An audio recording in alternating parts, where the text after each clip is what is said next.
বহু ব্যবসায়ী এরকম আছে, নেতারা টাকা তুলেছে, ওদের কাছে দিয়েছে, সেই সোর্সটা খুঁজে বার করা।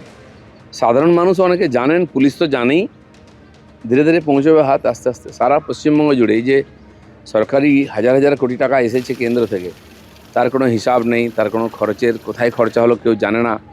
সমস্ত ডিপার্টমেন্টে সেই মানে ফান্ডই নেওয়া হতো যেটা লুট করা যাবে।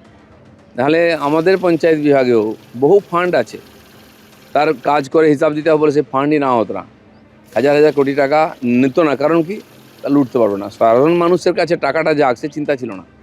তো সে শুরু হয়েছে, দেখুন অনেক দূরে এগোবে ব্যাপার। বীরভূমের পর মালদা, এবার তৃণমূল নেতার অনুগামী ফ্ল্যাটে উদ্ধার হলো টাকার পাহাড়। উদ্ধার হয়েছে সব মিলিয়ে 2,40,97,380 টাকা। একই সঙ্গে সোনা উদ্ধার হয়েছে, ল্যাপটপ এবং নিষিদ্ধ কাপ সিরাপ, তাও কিন্তু বাজেয়াপ্ত করেছে পুলিশ। আলমারিতে এভাবে থরে থরে সাজানো ছিল টাকার বান্ডিল।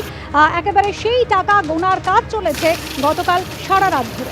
আমরা তো অ্যাকচুয়ালি ভাড়ার ব্যবসা করি, আমরা ভাড়া দিয়েছি। ছেলেটা হচ্ছে 1 নম্বর ওয়ার্ডের লোকাল লোক, পরিচিত লোক। বলল আমি বাড়ি ভেঙেছি, 7-8 মাস থাকবো, বিয়ে করব, এই জন্য আমরা ফ্ল্যাটটা দিয়েছিলাম। আর কালকে তো পুলিশ এসে তদন্ত করেছে, এটা হোক, তদন্ত হোক।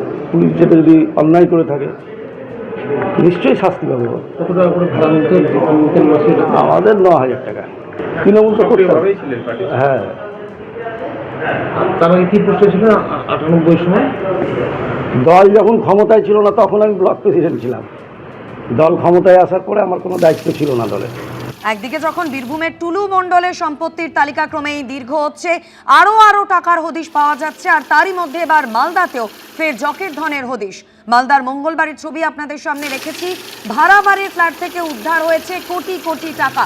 পরিমাণটা 2,40,97,380 কোটি। তৃণমূল নেতার অনুগামী ভাড়া দেওয়া ফ্ল্যাটে কোটি কোটি টাকা উদ্ধার করেছে পুলিশ।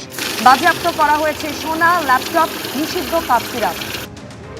আলমারিতে সাজানো বান্ডিল বান্ডিল টাকা গুনতে আনা হয় মেশিন। 2,40,97,380 কোটি টাকা উদ্ধার হয়েছে। উদ্ধার হয়েছে 2,40,97,380 টাকা।